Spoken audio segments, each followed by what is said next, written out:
Hello friends, study with BS classes में आपका बहुत बहुत स्वागत है। आज हम ब्रिटिश भू राजस्व नीति के बारे में जानेंगे। ठीक है, तो स्टार्ट करते हैं आज का वीडियो। सबसे पहले पृष्ठभूमि देखेंगे और विभिन्न नीतियां देखेंगे, जिसके अंतर्गत स्थायी बंदोबस्त, रैयतवाड़ी बंदोबस्त और महलवाड़ी बंदोबस्त के बारे में जानेंगे और अंत में इनके प्रभाव देखेंगे। तो स्टार्ट करते हैं स्थायी बंदोबस्त नीति से।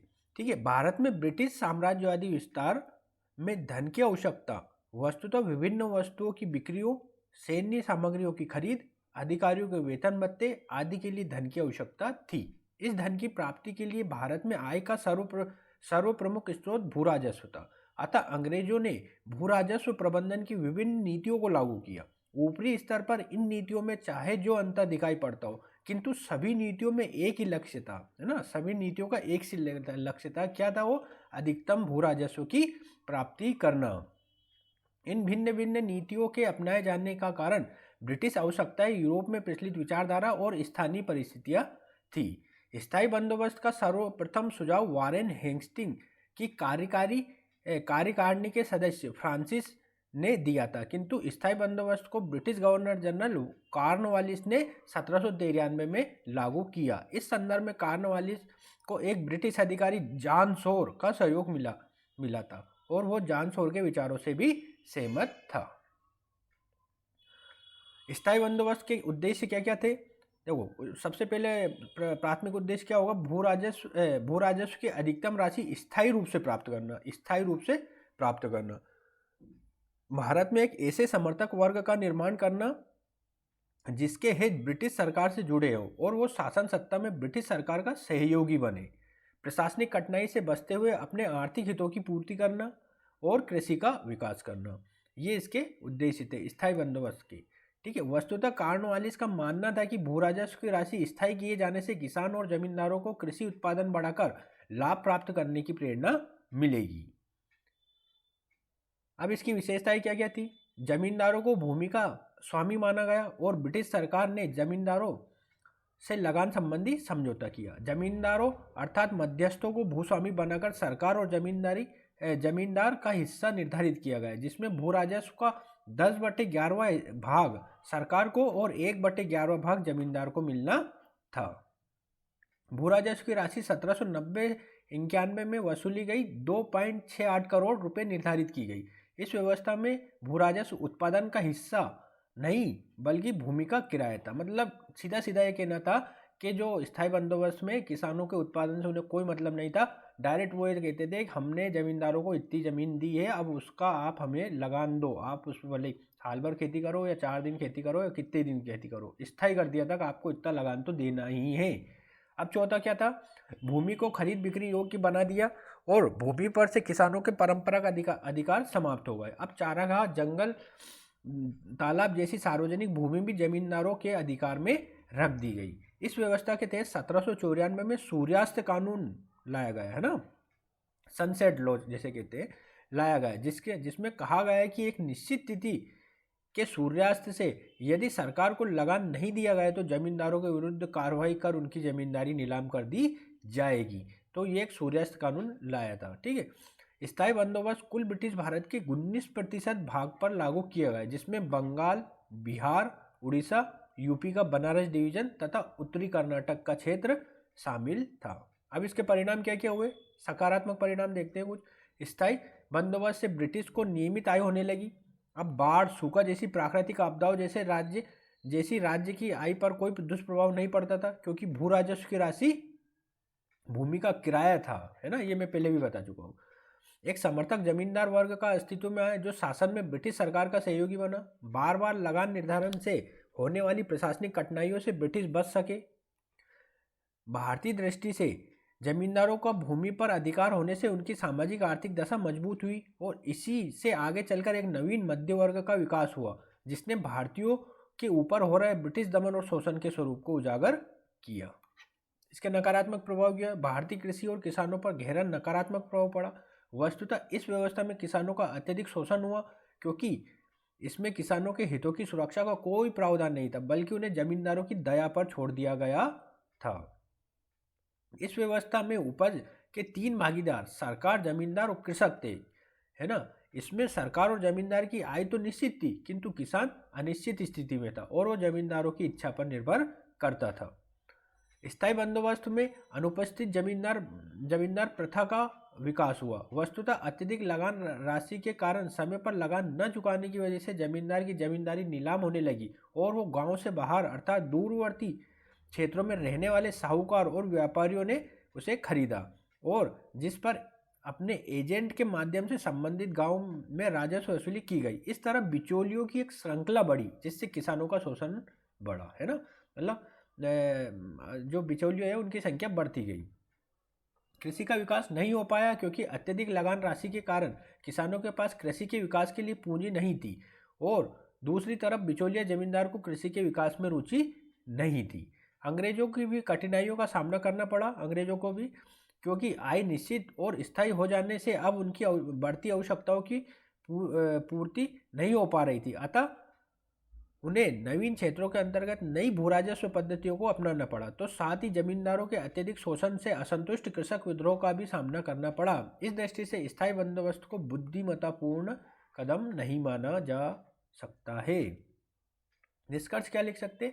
स्थायी बंदोबस्त ने कृषि आधारित भारतीय अर्थव्यवस्था में गहरी चोट पहुंचाई। इससे किसानों का निर्धनीकरण हुआ, अकाल की बारंबारता बढ़ी। इस पद्धति को लागू करने में ब्रिटिश को इस दृष्टि से साहसी माना जाता है कि उन्होंने भारत में पहली बार भूस्वामित्व की स्पष्ट पहचान की और बिचौलियों जमींदारों को भूस्वामी बनाकर कृषक संबंधों में परिवर्तन लाया। मतलब एक भूस्वामी वर्ग इन्होंने बनाया, ठीक है। और भूस्वामित्व के उदाहरण एक तरह से इन्होंने लाया और उनसे मतलब लगान लिया। तो एक तरीके से ऐसा कहा जा सकता है। स्थायी बंदोबस्त एक साहसी और बुद्धिमत्तापूर्ण कदम था। समीक्षा कीजिए। इसका आंसर मैं रील्स बनाकर डाल चुका हूँ, आप मेरे चैनल पर देख सकते हैं, ठीक है।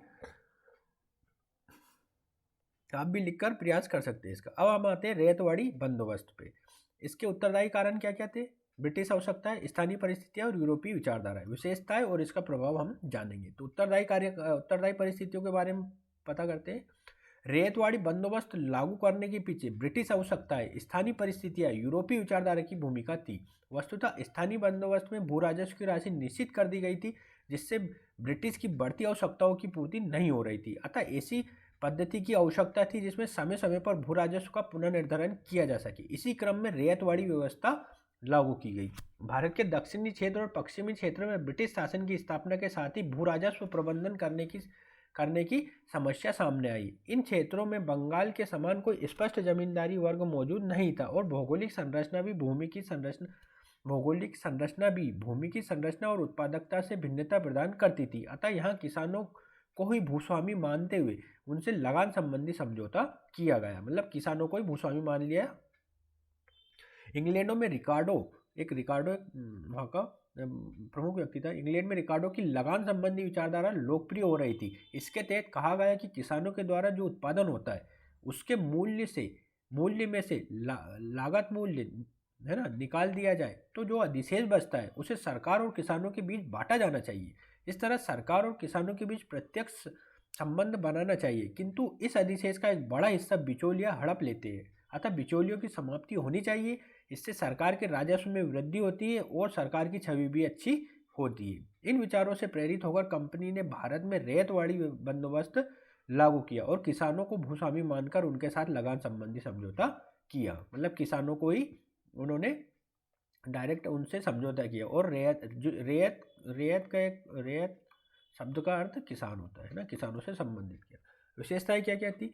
सर्वप्रथम कर्नल अलेक्जेंडर रीड ने 1792 में मद्रास के 12 महल जिले में रैयतवाड़ी व्यवस्था को लागू किया और आगे चलकर 1810 में थॉमस मुनरो ने इसे संपूर्ण मद्रास प्रांत में लागू किया। तत्पश्चात एल्फिंटन ने इसे बॉम्बे प्रांत में लागू किया। रैयतवाड़ी व्यवस्था में किसानों को भूस्वामी मानकर भूमि का पट्टा, जिसे अधिकार पत्र कहते थे, प्रदान किया गया और इस भूमि पर समय समय पर भू राजस्व का पुनर्निर्धारण किया जाना था। इस व्यवस्था में भूमि का सर्वेक्षण किया गया और सामुदायिक संपत्ति पर राज्य का नियंत्रण स्थापित हुआ। बंजर भूमि भी राज्य के नियंत्रण में रखी गई। किसान प्रत्यक्ष रूप से सरकार को भू राजस्व का भुगतान करने के लिए उत्तरदायी थे और किसानों को जमीन की खरीद बिक्री का अधिकार दिया गया। रैयतवाड़ी व्यवस्था कुल ब्रिटिश भारत के 51% क्षेत्र पर लागू थी, जिसमें दक्षिण भारत और पश्चिम भारत का हिस्सा शामिल था। अब इसके परिणाम क्या क्या हुए? सैद्धांतिक दृष्टि से किसान स्वतंत्र स्थिति में था, किंतु वो भूमि का स्वामी क्योंकि वो भूमि का स्वामी था, किंतु व्यवहारिक रूप से किसानों का अत्यधिक शोषण हुआ और वो महाजनों के अधीन हो गया। वस्तुतः अत्यधिक भूराजस्व राशि के कारण किसानों को साहूकारों से कर्ज लेना पड़ा और उन्हें अपनी भूमि गिरवी रखनी पड़ी। इस तरह किसान ऋणग्रस्त हुआ और भूमि से बेदखल किया गया। इस तरह महाजनी शोषण के कारण किसान मालिक से मजदूर बन गया। मतलब इसमें भी किसानों का शोषण हुआ, क्योंकि वहाँ पे जो भू राजस्व की राशि थी वो अधिकतम रखी गई थी, ज़्यादा रखी गई थी, तो ऋण नहीं चुका पाए और महाजनों से ऋण लिया और उनके मतलब एक तरह से किसान गरीब और ऋणग्रस्त हो गए। महलवाड़ी व्यवस्था के बारे में जानते। महाल का अर्थ होता है गाँव। इस व्यवस्था में गाँव को इकाई मानकर सरकार ने भू राजस्व प्रबंधन किया। इस व्यवस्था का जनक हाल्ट मैकेंजी को माना जाता है, जिसने 1822 में इसे लागू किया। महालवाड़ी व्यवस्था में भू राजस्व का निर्धारण महाल और गांव के आधार पर किया जाता था। भू राजस्व का भुगतान किसानों द्वारा व्यक्तिगत रूप से मुखिया के पास किया जाता है। यदि कोई किसान लगान नहीं देता था तो वो भूमि ग्राम सभा के अधीन चली जाती थी और किसान को भूमि से बेदखल कर दिया जाता था। इस व्यवस्था में भू राजस्व का निर्धारण समय समय पर किया जाता था।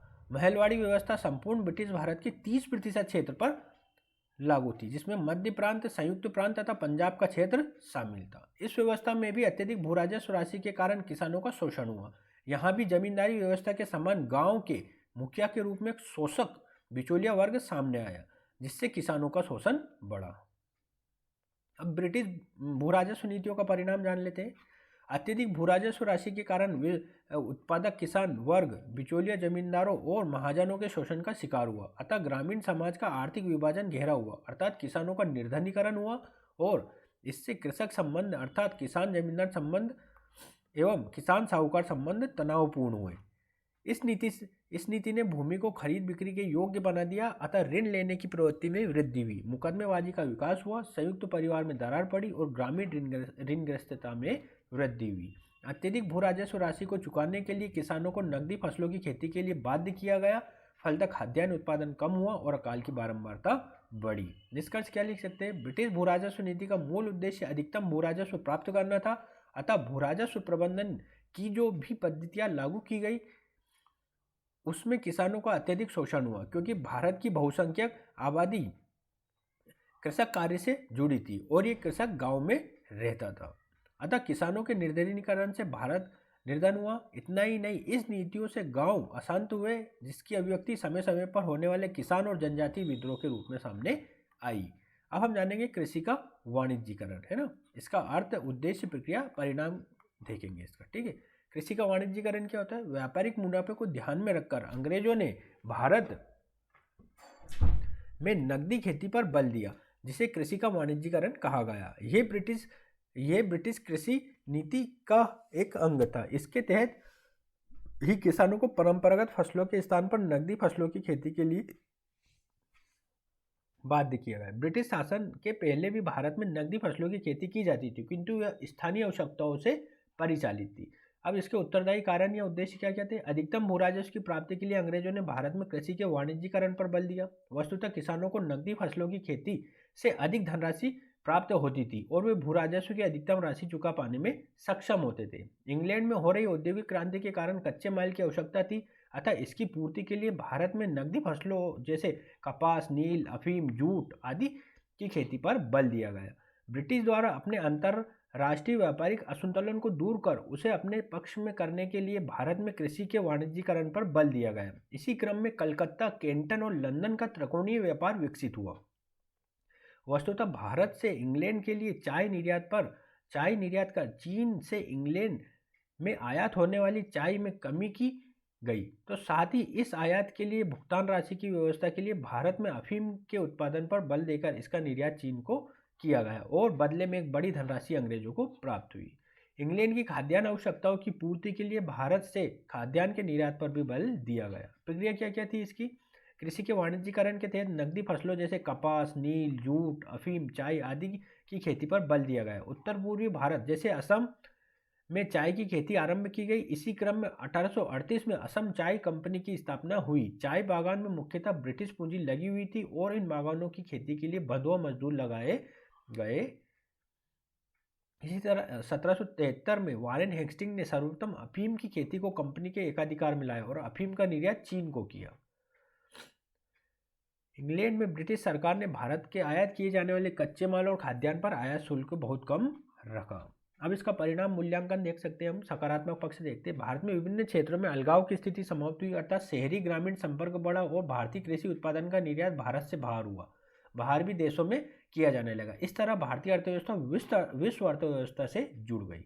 भारत में विशेषीकृत फसल उत्पादन के क्षेत्र में विकसित हुए, है ना, मतलब भारत में विशेषीकृत फसल उत्पादन के जो क्षेत्र है वो विकसित हुए। कृषि का पूंजीवादी रूपांतरण हुआ, अर्थात कृषि के माध्यम से लोगों की व्यक्तिगत पूंजी में वृद्धि हुई। इसके नकारात्मक पॉइंट क्या क्या हो सकते हैं? कृषि के वाणिज्यीकरण से किसानों की निर्धनता और ऋणग्रस्तता में वृद्धि हुई, क्योंकि नकदी फसलों की खेती के क्रम में उन्हें कर्ज लेना पड़ा, तो साथ ही अत्यधिक भू राजस्व की राशि चुकाने के क्रम में वे कर्जदार हुए। फलतः महाजनी शोषण का शिकार हुआ। किसानों को नकदी फसलों की खेती के लिए बाध्य किया गया, फलतः खाद्यान्न उत्पादन में कमी आई, अर्थात मक्का, ज्वार, धान आदि के उत्पादन को ठेस लगी, अतः अकाल की स्थिति पैदा हुई। भारतीय कृषि अपरिचित व दूरस्थ बाजार पर निर्भर हो गया, जिसका संबंध बिचौलियों की श्रृंखला के माध्यम से था, अतः लाभ केवल बिचौलियों और ब्रिटिश पूंजीपतियों को मिला, जबकि हानि भारतीय किसानों को उठानी पड़ी। इस तरह किसानों का शोषण हुआ। वस्तुतः अमेरिकी गृह युद्ध के दौरान जब अमेरिकी कपास इंग्लैंड आना बाधित हुआ, तो इंग्लैंड के उद्योग की कपास की आवश्यकताओं की पूर्ति भारत से की जाने लगी। इसी क्रम में भारतीय कपास की मांग बढ़ी और किसानों को कपास उत्पादन के लिए बाध्य किया गया। फलतः ब्रिटिश सरकार को भारतीय कपास उत्पादक क्षेत्र दक्कन में भू राजस्व की राशि में वृद्धि कर दी, है ना, भू राजस्व की राशि में वृद्धि कर दी। इसलिए कपास उत्पादन वृद्धि का लाभ किसानों को नहीं उठा सके, है ना। इसका लाभ किसानों को नहीं मिला। क्यों नहीं मिला? क्योंकि उन्होंने वो भू राजस्व की राशि बढ़ा दी, है ना। दूसरी तरफ जब अमेरिकी गृह युद्ध समाप्त हुआ और अमेरिका इंग्लैंड व्यापार सामान्य रूप से चलने लगा, तो भारतीय किसानों पर इसका गहरा दुष्प्रभाव पड़ा, क्योंकि एक तरफ कपास की मांग में कमी आई तो दूसरी तरफ बढ़ी हुई भू राजस्व राशि में कोई कमी नहीं की गई, अतः किसानों का शोषण बढ़ा। अतः असंतुष्ट किसानों ने विद्रोह किया, जिसे दक्कन के दंगे नाम से जाना जाता है। अब इसका निष्कर्ष हम क्या लिख सकते हैं? इस तरह कृषि के वाणिज्यीकरण का लाभ भारतीय किसानों को नहीं मिला, जबकि इंग्लैंड में कृषि के वाणिज्यीकरण का लाभ वहां के किसानों को मिला था। दरअसल ये भारतीय किसानों पर एक आरोपित पद्धति थी, अतः इसका लाभ भी आरोपित करने वाली औपनिवेशिक शक्ति को मिला। इस तरह ये औपनिवेशिक ढांचे के अंतर्गत लाई गई पद्धति थी, अतः इससे भारतीय किसानों की ऋणग्रस्तता, निर्धनता और अकाल की बारंबारता में वृद्धि हुई। अब एक प्रश्न आता है कि कृषि के वाणिज्यीकरण ने किस सीमा तक भारतीय परिदृश्य को प्रभावित किया? इसका आंसर मैंने रील्स बना के डाल दिया, आप वहाँ चेक कर सकते हैं, ठीक है। और इसका आप लिखना चाहे तो इस पर पोस्ट भी आंसर कर सकते हैं। अब देखते हैं हम हस्तशिल्प उद्योगों का पतन, जिसे विऔद्योगिकीकरण भी कहते हैं। इसका अर्थ जानेंगे, कारण जानेंगे और परिणाम भी हम देखेंगे।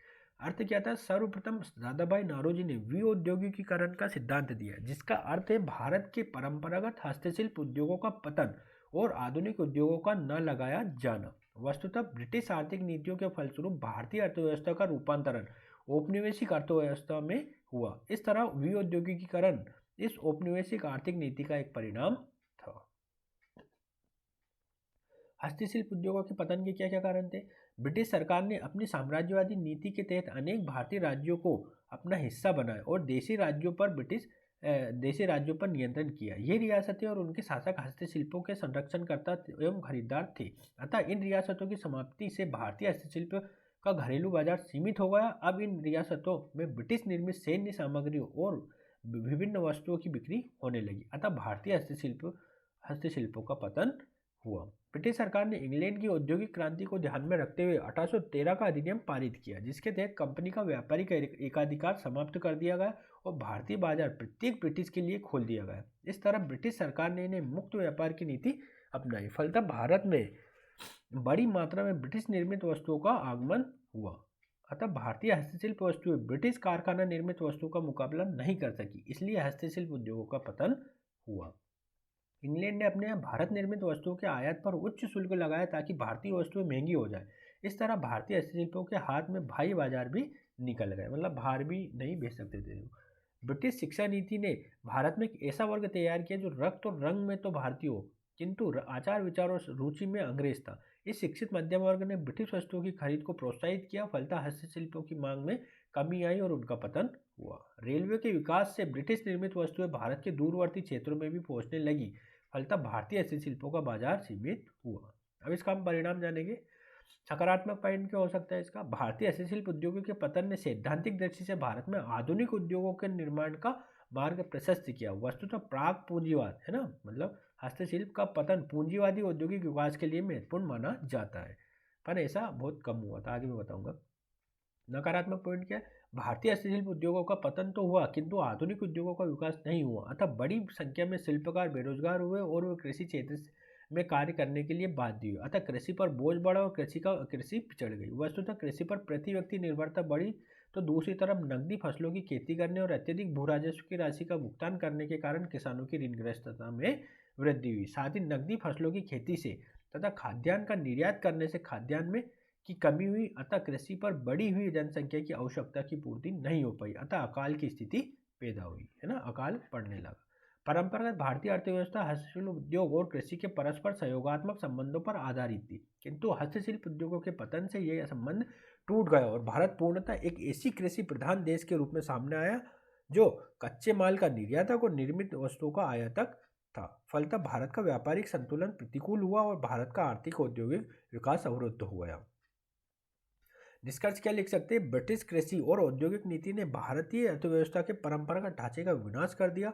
ब्रिटिश भू राजस्व नीति के तहत आरोपित अत्यधिक लगान राशि को चुकाने के लिए किसानों को नकदी फसलों की खेती के लिए बाध्य किया गया। साथ ही हस्तशिल्प उद्योगों के पतन ने शिल्पकारों को बेरोजगार और निर्धर बनाकर कृषि के लिए बाध्य किया।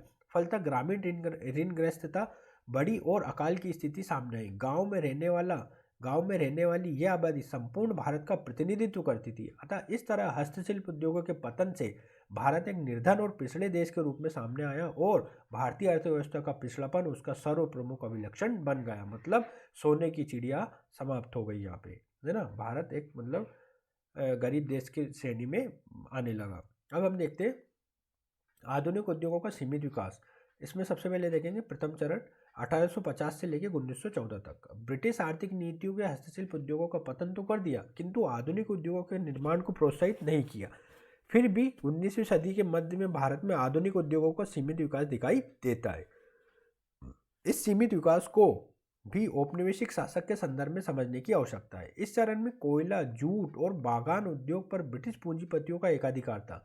ब्रिटिश पूंजीपतियों ने चाय, कॉफी, रबड़, नील के बागानों में पूंजी निवेश कर लाभ प्राप्त करना सुनिश्चित किया। अपना बंगाल में अंग्रेजों ने कोयला उद्योग की स्थापना की, जिसमें पूर्णतः ब्रिटिश पूंजी लगी हुई थी। इस तरह जूट उद्योग भी ब्रिटिश पूंजी से निर्मित था। पहला जूट कारखाना 1855 में बंगाल में रिसड़ा नामक स्थान पर जॉर्ज ऑकलैंड द्वारा स्थापित किया गया था। वस्तुतः अंग्रेजों ने अपनी व्यापारिक सामग्री को रखने के लिए बोरियों की आवश्यकता थी। इसकी पूर्ति के लिए जूट उद्योग का विकास हुआ। इसी तरह रेलवे के माध्यम से अपनी आवश्यकताओं की पूर्ति के लिए अंग्रेजों ने कोयला उद्योग में निवेश किया। इस तरह ब्रिटिश औपनिवेशिक हितों की पूर्ति के लिए अंग्रेजों ने भारत में सीमित स्तर पर नवीन उद्योगों का विकास किया। इसी चरण में 1885 में कावाजी नानाभाई ने भड़ोच में प्रथम सूती मिल की स्थापना की। वस्तुतः वस्त्र उद्योग के क्षेत्र में पूर्णतः भारतीय पूंजी लगी हुई थी। स्वदेशी आंदोलन के दौरान भी भारतीय उद्योगों का विकास हुआ। दरअसल विदेशी वस्तुओं के बहिष्कार और स्वदेशी के नारे ने भारतीय उद्योगों के विकास को प्रोत्साहन दिया।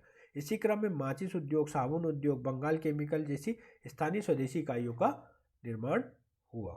अब द्वितीय चरण हम देखते हैं 1914 से 1947 के बीच। विश्व युद्ध के दौरान भी भारत में औद्योगिक विकास दिखाई देता है। वस्तुतः प्रथम विश्व युद्ध में राष्ट्रीय बुजुर्ग, है ना, जो पूंजीपति वर्ग होता है, ने सहयोग दिया था। अतः सरकार ने भारतीय उद्योगों को संरक्षण देने की बात कही। तो दूसरी तरफ भारत में साम्राज्यवादी शक्तियों के साथ टकराव में कमी आई। फलतः देशी उद्योगों के विकास का अवसर मिला। इतना ही नहीं, युद्ध आवश्यकताओं के कारण ब्रिटिश सरकार ने भारतीय उद्योगों को कुछ संरक्षण भी दिया।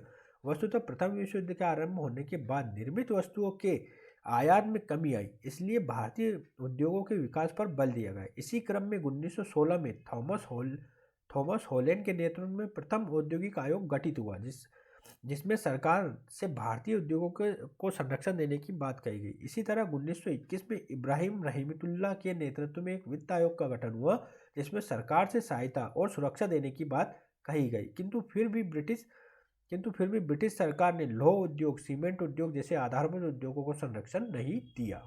द्वितीय विश्व युद्ध के दौरान भारतीय पूंजीपतियों ने 1944 में बॉम्बे योजना प्रस्तुत की। इसमें 8 पूंजीपति शामिल थे, जिसमें टाटा, बिरला, पुरुषोत्तम दास, ठाकुर राम, जान मथाई, अरदेसर देसाई, श्री राम डी शरीफ ये शामिल थे। इस योजना में भूमि सुधार तथा कृषि क्षेत्र में सुधार करने तथा कृषि क्षेत्र में सरकारी निवेश करने, सिंचाई सुविधाओं के विकास करने पर बल दिया। साथ ही इसमें शिक्षा के महत्व पर भी बल दिया था। अब सीमित औद्योगिक विकास के कारण क्या क्या थे?